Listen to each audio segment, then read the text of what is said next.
তো ভয়ঙ্কর, এত ভারী লেগেছে এই শব্দগুলো। আমি এক পর্যায়ে মনে করেছিলাম এই কথাগুলো মোহাম্মদ আব্দুল্লাহ রাত্রে বসে বসে বানিয়েছে, এখন মক্কার পাদদেশে তেলাওয়াত করতেছে। এই কথাটি আমার মনের ভিতরে জাগ্রত হচ্ছে। এই কথাটি জাগ্রত হওয়ার সাথে সাথেই মোহাম্মদ আব্দুল্লাহ সাল্লাল্লাহু মুখ থেকে শব্দ বেরিয়ে পড়ছে, ইন্নাহু লারাসূলুন কারীম। এটা একজন সম্মানিত রাসূলের বক্তব্য। তানজিলুম মির রাব্বিল আলামিন, এটা আল্লাহর পক্ষ থেকে অবতীর্ণ। সুবহানাল্লাহ, সুবহানাল্লাহ। হযরত ওমর বললেন, আমার মনের ভিতরের কথা মুহাম্মদ সাল্লাল্লাহু আলাইহি ওয়াসাল্লাম কি করে জানেন? আমার প্রশ্ন, মুহাম্মদ সাল্লাল্লাহু আলাইহি ওয়াসাল্লাম কি করে জানেন? অথচ আল্লাহু আলিমুম বিযাতিস সুদূর, জানে কে? আল্লাহ। মুহাম্মদ সাল্লাল্লাহু আলাইহি ওয়াসাল্লাম তো নিজের কথা বলে না, কার কথা বলে? আল্লাহ, আল্লাহর কথা বলতেছে। কি ভাইরা, হযরত ওমর বলছেন, আমি মনে করেছিলাম এটা কোনো কবির কাব্য হতে পারে, তিনি কবিতা রচনা করেছেন, এখন সেটা বর্ণনা করতেছেন। এটা আমার মনের ভিতরে মুহাম্মদ সাল্লাল্লাহু আলাইহি ওয়াসাল্লামের মুখ থেকে বাইরে হলো, আল্লাহু বিকাউলি শাই'ন কালিলাম মা তুমিনুন। না, এটা কোনো কবির কাব্য নয়, এটা কোনো কবির রচনা নয়। ওমর কোন ভুল করতেছে, এটা কোনো কবির কথা নয়। আমরা যেটা তোরা বললেন, যদি কবির কথা না হয় তাহলে গণকের কথা হবে। তাহলে কিসের কথা হবে? গণকের কথা হবে। তখন মুহাম্মদ সাল্লাল্লাহু আলাইহি ওয়াসাল্লাম মুখ থেকে বের হলো, ওয়ালা বিকাউলি কাইলিন কালিলাম মা তাযাক্কারুন। না, এটা কোনো গণকের কথা, গণকের কথাও নয়। এই ব্যাপারে তোমার চিন্তার জগৎ, তোমার চিন্তা এত ছোট যে তুমি বলতেছি না গণকের কথা, কবির কথা না, কবির কথা নয়, গণকের কথা নয়, এটা হচ্ছে আল্লাহ সুবহানাহু ওয়া তাআলার কথা। সুবহানাল্লাহ। হযরত ওমর বলছেন, এরপর মনে হয় আল্লাহর কথা বলে মুহাম্মদ নিজের কথা বলে চালিয়ে দেয়। এই প্রশ্নটা কার? ওমরের মনে প্রশ্ন জাগ্রত হচ্ছে। তখন হযরত ওমর রাদিয়াল্লাহু তাআলার মুখে যখন এই কথা আসলো, অন্তর যখন এটা আসলো, বিশ্বনবী মুহাম্মদ সাল্লাল্লাহু আলাইহি ওয়াসাল্লাম মুখ থেকে বেরিয়ে পড়লো, ওয়ালাউ তাকাওয়ালা আলাইনা বা'দাল আকাওয়িল লাআখাযনা মিনহু বিল ইয়ামিন সুম্মা লাকাতআনা মিনহুল ওয়াতিন। আল্লাহু আকবার। হে ওমর, জেনে রাখো, মুহাম্মদ সাল্লাল্লাহু আলাইহি ওয়াসাল্লাম মুখ থেকে যে কথাটা বেরিয়েছে এটা আল্লাহর কথা। আল্লাহর কথা বলে যদি মুহাম্মদ তার মুখ থেকে কথা বের করে দিত, আল্লাহর কথা নয়, আল্লাহর নামে চালিয়ে দিত, তাহলে আমি আমার ডান হাত দিয়ে তার কণ্ঠনায় ধরতাম আর বাম হাত দিয়ে কেটে দিতাম। হযরত ওমর বললেন, আমার এটা কাঁপতে আরম্ভ করলো, শরীর থরথর করতে আরম্ভ করলো এই কথা শোনার পরে। ইসলামের প্রতি আমি এখন আমার মনটা একটু স্থিমিত হয়ে গেল। অত্যাচারের মাত্রা ওমর রাদিয়াল্লাহু তাআলা কমিয়ে দিলেন। সুবহানাল্লাহ। আল্লাহ সুবহানাহু ওয়া তাআলা যাতে এই জাতের কোরআন তেলাওয়াত করার তৌফিক আমাদেরকে দান করে, সকলে বলি আমিন। এই সূরাটি 4টি ভাষণ আলোচিত হয়েছে। কয়টি ভাষণ? 4টি ভাষণের বিষয়ে সূরাটি আলোচিত হয়েছে। প্রথম হচ্ছে আখিরাত দিবসে আমাদেরকে একত্রিত করা হবে, এই বিষয়ে বলা হয়েছে। কিয়ামত সংঘটিত হবে, এই বিষয়ে বলা হয়েছে। সমস্ত মানুষকে আল্লাহর আদালতে দাঁড়িয়ে প্রত্যেক ব্যক্তির হায়াতে জিন্দেগির হিসাব দিতেই হবে। কোরআন আল্লাহর কিতাব, এখানে কারো কোনো একটি বাক্য, একটি শব্দ সংযোজন বিয়োজন করার সাধ্য কারো নাই। এবার আসেন, এই কিয়ামত সংঘটিত হবে, একটি দৃষ্টান্ত আল্লাহ রাব্বুল আলামিন স্থাপন করেছেন। আদ এবং সামুদ জাতির কথা বলেছেন যে আদ, তোমরা আজকে কিয়ামতের কথা অস্বীকার করছো, আখিরাতের কথা অস্বীকার করছো, অথচ তোমরা দেখো সামুদ জাতির উপরে আমি 8 রাত আর 7 দিন যে তাণ্ডব লীলা চলেছে, ফাহাল তারা লাহুম মিন বাকিয়া, আজকে দেখো মনে হয় যেন সেখানে কোনো মানবের বসবাসের অস্তিত্বই ছিল না। সুবহানাল্লাহ। আর কি আজ সামুদ জাতি তাদের দেশে আছে না নাই? এই অঞ্চলগুলো তাদের দেশে আছে না নাই? এরা তারা দেখেছে। আল্লাহ শিখিয়ে বলছেন, তাহলে কিয়ামত সংঘটিত হবে, এই ব্যাপারে কোনো সন্দেহ আছে? কারো আছে? আমাদের সবাইকে এই দিন আমাদেরকে একত্রিত করা হবে। প্রিয় ভাই, এবার আসুন আয়াতের আলোচনার দিকে যাচ্ছি। মানুষের জীবন একটি হচ্ছে দুনিয়ার জীবন। মানুষের জীবন হচ্ছে 3টি বিষয়, 3টি অধ্যায় ভাগ করা হয়েছে। কয়টি অধ্যায়? আমরা কি ঘুমাচ্ছি না আলোচনার দিকে আছে? খাওয়া তো ভালোই হয়েছে, তাই না? কথা বলতে হবে, ঠিক কিনা? জীবনে তো হবে না, এখান থেকে কিছু কথা আপনাদেরকে নিয়ে যেতে হবে। নিয়ে যেতে হবে কিনা? এটা নিয়ে যাওয়ার পরে আমল করতে হবে। আপনি যদি না শুনেন তাহলে নেবেন কি? সুতরাং পাশে যাতে কেউ না ঘুমায়, ঠিক কিনা? আমরা কথা বলবো না, ডিস্টার্ব করবো না, সবাই তো ভাইরা। তাহলে আমরা কিয়ামতে যাচ্ছি। কোন দিকে যাচ্ছি? কিয়ামতের আলোচনা হবে। সবাই রাজি তো? আসেন। মানুষের জীবন হচ্ছে তিনটা। কয়টা? তিনটা অধ্যায় মানুষের জীবনকে বিভক্ত করা হয়েছে। একটি অধ্যায় হচ্ছে জন্ম থেকে শুরু করে মৃত্যু দিন পর্যন্ত। জন্ম থেকে শুরু করে মৃত্যুর সময় পর্যন্ত একটা সময়। আরেকটি সময় হচ্ছে মৃত্যু থেকে শুরু করে বিচার দিবস সংগঠিত হওয়ার সময়। বিচার দিবস সংগঠিত হওয়ার সময়। আরেকটা সময় হচ্ছে বিচার হয়ে যাওয়ার পরে যে জীবন শুরু হবে সেটা হচ্ছে সম্মিলিত জীবন। সুবহানাল্লাহ। দুনিয়ার জীবনে প্রত্যেক ব্যক্তি একাকি মারা যাবে। 5 বছর, 7 বছর, 10 বছর ব্যবধান সময়। ব্যবধান কিসের? সময়ের। কিন্তু সবাইকে মরতেই হবে। বিশ্বস্ত বলছেন যে জাতির উপরে কিয়ামত পর্ব হবে, এই জাতি সবচেয়ে নিকৃষ্ট জাতি। এই জাতি সবচেয়ে কি? নিকৃষ্ট জাতি। কারণ আল্লাহ শব্দ বলার কেউ তখন থাকবে না, যখন আল্লাহ এটাকে শেষ করে দিলেন। তাহলে আমরা কি পাইলাম? মানুষের জীবন কয়বার বিভক্ত? এককভাবে হলো প্রত্যেক ব্যক্তি তার কবরে যাবে। এখন বুঝতে পারেন যে কিভাবে বললেন আপনি কথা। আমরা তো মনে করি কবরের জীবন হচ্ছে আমাদের বাসতলায়, গাছতলায়, পুকুরে পাড়ে যাদেরকে আমরা দাফন করেছি, কবর দিয়েছি, তাদের কবর। এখন আমার কাছে আপনাদের প্রশ্ন হলো, যাদেরকে মাছে খেয়ে ফেলেছে, সমুদ্রে মারা গেছে, জ্বালিয়ে পুড়ে দেওয়া হয়েছে, তাদের কবর কোথায়? তাদের কবর আছে? দাদার কবর আছে, বাবার কবর আছে, চাচার কবর আছে, আছে নাই?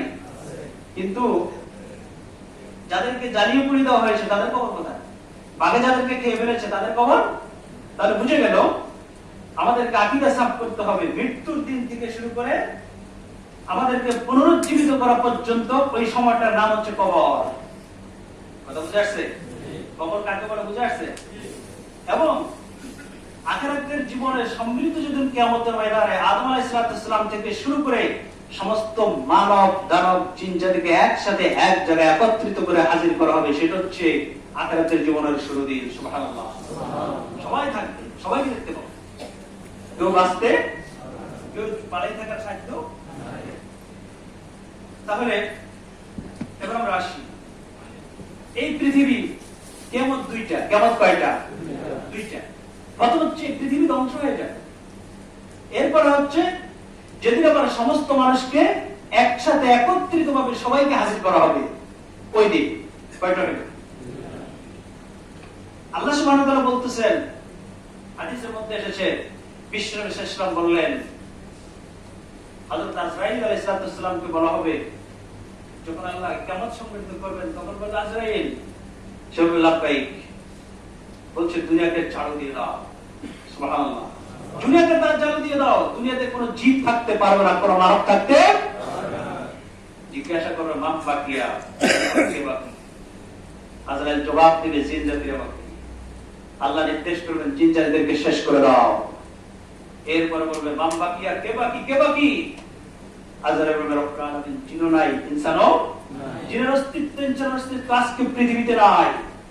কারা বাকি? তখন আজরাইল বলবে, আসমানের ফেরেশতারা বাকি। আল্লাহ অর্ডার করবেন, একটি একটি করে সমস্ত আসমানের ফেরেশতাদেরকে শেষ করে দাও। সুবহানাল্লাহ। কি ভয়ঙ্কর বিষয়, কি কঠিন বিষয়। সব আসমানের ফেরেশতারা শেষ। জিজ্ঞাসা করবে, মান বাকিয়া, মান বাকিয়া, আজরাইল, কে বাকি? এবার আজরাইল জবাব দিবে, 4 জন প্রসিদ্ধ ফেরেশতা বাকি আছে। আপনার আরশ বহন করে 8 জন ফেরেশতা বাকি আছে, আর কোন ফেরেশতা জিন্দা নাই। সুবহানাল্লাহ। আল্লাহ বলবেন, তুমি ছাড়া বাকি 3 জন শেষ।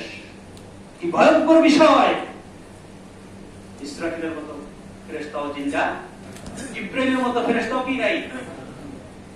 জিজ্ঞাসা করা, মান বাকিয়া। আজরাইল বলবে, আপনার যে আপনার আরশ যারা বহন করবে সে 8 জন ফেরেশতা, আমি ছাড়া আর আপনি ছাড়া কেউ বাকি না। সুবহানাল্লাহ। ভাইরা, আল্লাহ রাব্বুল আলামিন বলল, 8 জন শেষ করে দাও। 8 জন কি শেষ? বাকি কে? আজরাইল বলবে, আমি আর আপনি ছাড়া আর কেউ। আল্লাহ রাব্বুল আলামিন নির্দেশ দিবেন, আজরাইল মুত ফায়ামুত, মৃত্যু আজকে তোমার উপর পারবার করবে। আজরাইল এত ভাবে বিকট ভাবে একটা চিৎকার দিয়ে বলবে, রব্বুল আলামিন যদি জানতাম এই দায়িত্ব এত ভয়ঙ্কর হবে, এত কঠিন হবে, আমি আজরাইল এই মৃত্যুর দায়িত্ব নিতাম না। সব শেষ।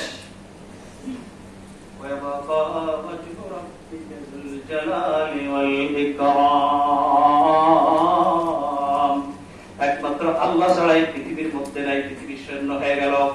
এরপর আল্লাহর পক্ষ থেকে অর্ডার আসবে, সমস্ত পৃথিবী একটা একটা করে আসমান সব পৃথিবী এইভাবে যখন সব মানব দানব জিনজাতি ফেরেশতাকুল সব শেষ হয়ে যাবে, কতকাল এই পৃথিবীর উপরে যাবে একমাত্র আল্লাহ ছাড়া কেউ জানে না।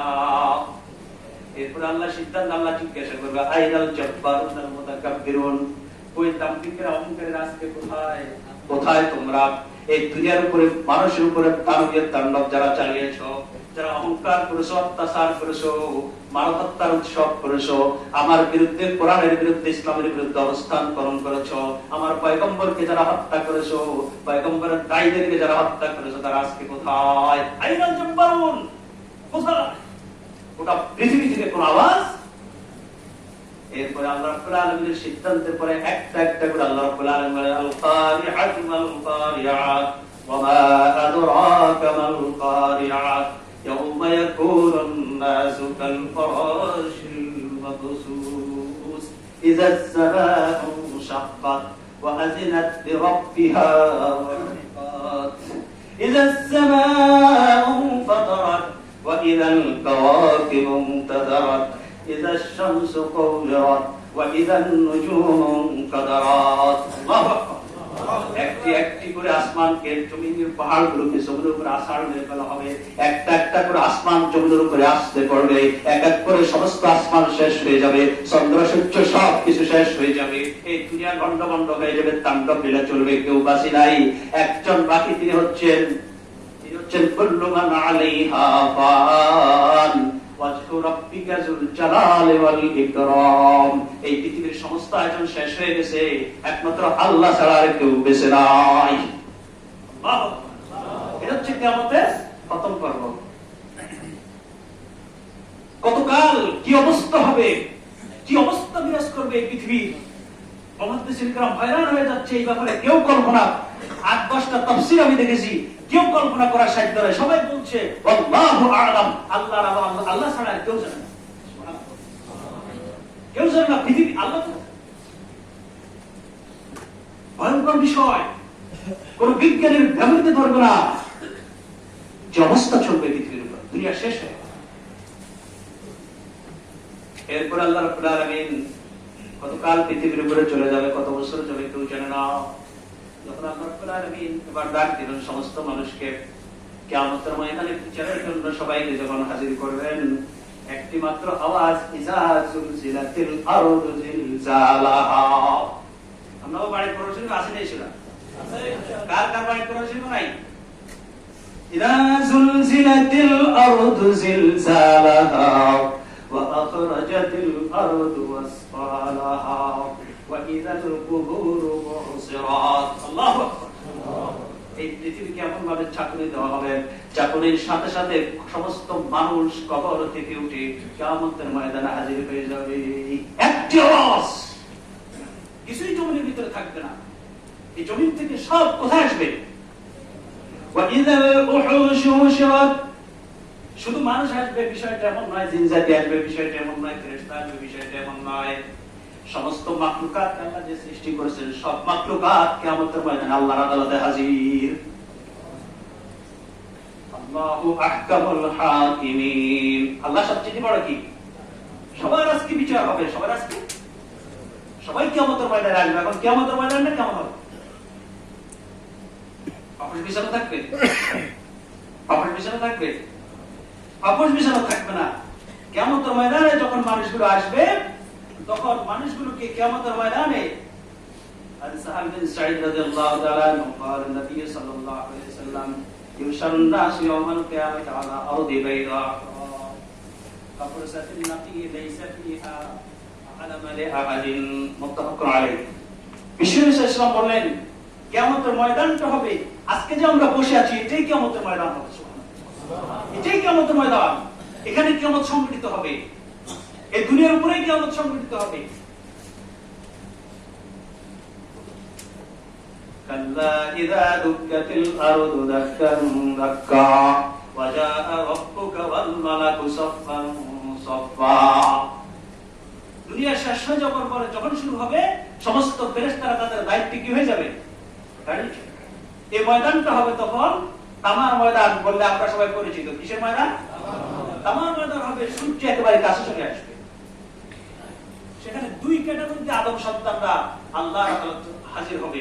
সমস্ত আল্লাহ রাব্বুল আলামিন এই কঠিন ভয়ঙ্কর জায়গার মধ্যে সমস্ত বনি আদমকে, জিন জাতিকে আল্লাহ হাজির করবে।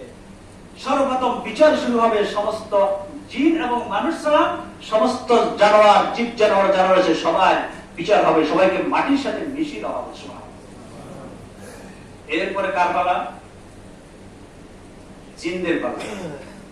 এই কিয়ামতের ময়দানে মানুষগুলো কি অবস্থা হাজির হবে? কিয়ামতের ময়দানে মানুষগুলো হাজির হবে মায়ের পেট থেকে যেভাবে দুনিয়া এসেছে উলঙ্গ অবস্থায়, ঘটনাবিহীন অবস্থায়, এই অবস্থায় আসবে। সুবহানাল্লাহ। কারো পরনে কাপড় নাই। ভয়ঙ্কর বিষয়। মায়ের পেট থেকে কাপড় নিয়ে কারা কারা আসছে? হাত তোলেন। মায়ের পেট থেকে আসেন কেউ? এজন্য কিয়ামতের ময়দানে আল্লাহর আদালতে সব মানুষগুলো উলঙ্গ অবস্থায় আসবে। এক হাদিসের মধ্যে দেখছি সর্বপ্রথম বলা হবে, আল্লাহ রাব্বুল আলামিন বললেন ইব্রাহিম আলাইহিস সালামকে কাপড় পরাও। সুবহানাল্লাহ। মুসলিম মিল্লাতের আব্বা, ঠিক কি না?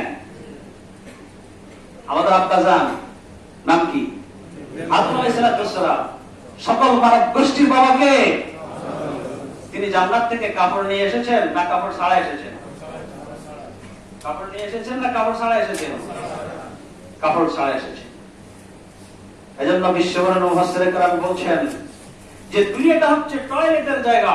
আদম আলাইহিস সালাম জান্নাত থেকে দুনিয়া এসেছেন টয়লেটে যাওয়ার জন্য। টয়লেটে যেমন মানুষ সব সময় থাকে না, দীর্ঘ সময় থাকে না, ঠিক দুনিয়ার জীবনে মানুষ দীর্ঘ সময় থাকে না। সুবহানাল্লাহ। আমার কাছে এই তাফসীর সবচেয়ে বেশি ভালো লেগেছে। কারণ তিনি তো জান্নাতে ছিলেন, আমরা কোথায় ছিলাম? এরপরে কারণ বশত কোথায় আসলো? দুনিয়াতে আসলো। হযরত আয়েশা সিদ্দিকা বলেন, ইয়া রাসূলুল্লাহ সাল্লাল্লাহু আলাইহি ওয়াসাল্লাম, ইউশার নাস ইয়াউমাল কিয়ামাতি হুফাতান উরাতান গুরলান। قلت يا رسول الله الرجال والنساء أيضا جميعا ينظر بعضهم إلى بعض। আল্লাহর পয়গম্বর আপনি বলতেছেন সব মানুষ কিয়ামতের ময়দানে উলঙ্গ অবস্থায় আসবে। আর কিভাবে আসবে? সেখানে যুবকেরা থাকবে, যুবতীরা থাকবে, বৃদ্ধরা থাকবে, কিশোররা থাকবে, নারী থাকবে, পুরুষ থাকবে। কিভাবে তারা অবস্থা আসবে? বিশ্বরে বলেন, আয়েশা তুমি জানো আজকের দিনের ভয়াবহতা এত বেশি হবে যে এত কঠিন ভয়ঙ্কর, এত ভয়াল যে দিবস, এই দিবসের ভয়তে কে উলঙ্গ, কে পুরুষ, কে নারী তাদের স্মরণে থাকবে না। স্মরণ নাই, সেন্সলেস।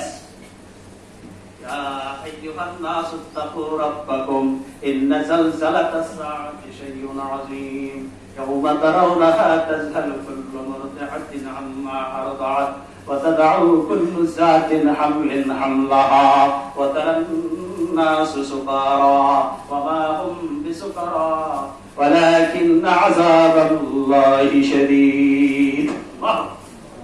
সেদিন সমস্ত মানুষগুলো তাদের যেখানে কবরস্থ করা হয়েছে, পৃথিবীকে যখন জাগনে দেওয়া হবে, সব মানুষ কবর থেকে যখন বেরিয়ে পড়বে, তখন তাদের হুঁশ থাকবে না। তারা মদ খাওয়ার মতো, মানুষ যখন মদ খায়, মদ খাওয়ার পরে মানুষের যে অবস্থা শুরু হয়, এই জ্ঞান বলতে কিছু থাকে না। সবাই দৌড়তে থাকবে, দৌড়তে থাকবে, আর তাদের সবার মুখে, আর যারা নেককার তাদের মুখের মধ্যে ইয়া ওয়াইলানা মান বা'দানা মিন মারকাদিনা হাযা মা ওয়া'দার রহমান। যারা কবরের জীবন থেকে সন্দেহ ছিল তারা বলবে এটা তো ওই দিন, যেই দিনের কথা আমাদের মুত্তাকিরা বলেছে, যেই দিনের কথা পয়গম্বরে কেরাম বলেছে। এটা তো ওই ভয়ঙ্কর দিন যেই দিনের কথা পয়গম্বরে কেরাম বলার কারণে আমরা জানমাল কোরবান করে দিয়েছি এই দিনের ভয়তে। এটা ওই দিন। আর কাফেররা তারা বলবে এটা কোন দিন, কোন জায়গা আমাদেরকে নিয়ে আসতেছে? কবরের মধ্যে তো পিঠা খাইতে খাইতে অবস্থা শেষ, এখন আবার কোন বিষয়, এখন আবার কি অবস্থা? সব মানুষগুলো যখন চলে আসবে, চলে আসার পরে এরপরে কিয়ামতের ময়দানে মানুষদেরকে তিনটি ভয়াবহ অবস্থার সম্মুখীন হতে হবে। কয়টি? সব মানুষ কোথায় আছে? কথা বলেন, কোথায়? সব মানুষ আল্লাহর আদালতে ইয়াউমা ইয়াকুমুন নাসু লিরাব্বিল আলামিন। আজকে আদম থেকে শুরু করে আজকে কিয়ামত সংঘটিত হওয়া পর্যন্ত সমস্ত মানুষ আল্লাহর আদালতে চলে এসেছে, জিন জাতিরা আল্লাহর আদালতে চলে এসেছে। আজকে আল্লাহ আল মালাকু আলা আরজাইহা ওয়া ইয়াহমিলু আরশা রাব্বিকা ফাওকাহুম ইয়াউমা ইযিন সামানিয়া। আটজন ফেরেশতা আল্লাহর আরশকে বহন করবে, আল্লাহ বিচার কার্য শুরু করবে। এই কঠিন ভয়ঙ্কর মুহূর্তের মধ্যে মানুষগুলোকে তিনটি জায়গা, কঠিন এমন তিনটি জায়গা রয়েছে। এই তিনটি জায়গার কথা বলবো তিনটি ভয়ঙ্কর কঠিন, সব মানুষকে ভয়ঙ্কর বিষয়গুলো। হযরত আয়েশা সিদ্দিকা রাদিয়াল্লাহু তাআলা কান্না করতেছেন, কাঁদতেছেন। ভয়ঙ্কর জাহান্নামের আগুনের কথা ওনার সামনে আসছে। কাঁদতেছে কে কাঁদতেছে? আয়েশা। আয়েশা কে?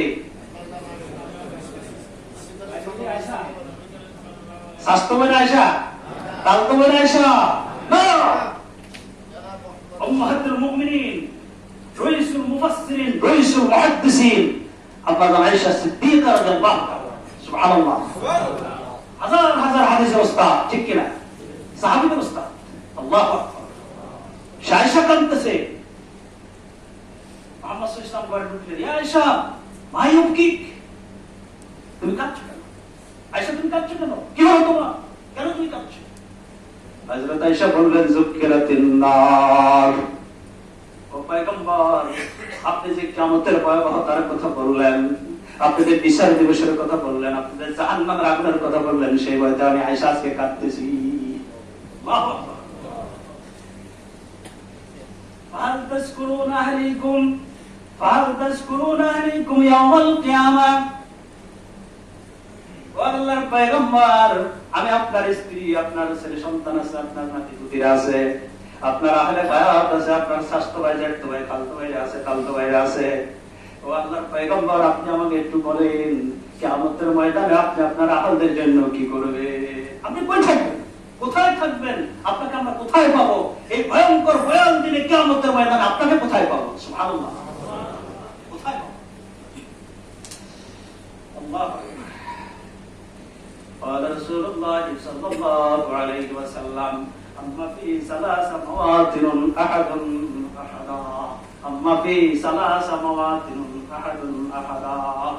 আয়েশা, জেনে রাখো, ও বিশ্ববাসী তোমরা জেনে রাখো, আমি মুহাম্মদ সাল্লাল্লাহু আলাইহি ওয়াসাল্লাম তোমাদেরকে মেসেজ দিচ্ছি, কিয়ামতের ময়দানে এমন তিনটি জায়গা রয়েছে, ওই তিনটি জায়গায় কেউ কারো খবর রাখবে না। কে কার স্ত্রী, কে কার সন্তান, কে কার বাবা, কে তার খালতো ভাই, খালতো ভাই দলের লোক, প্রধানমন্ত্রীর লোক, মন্ত্রীর কাছের লোক।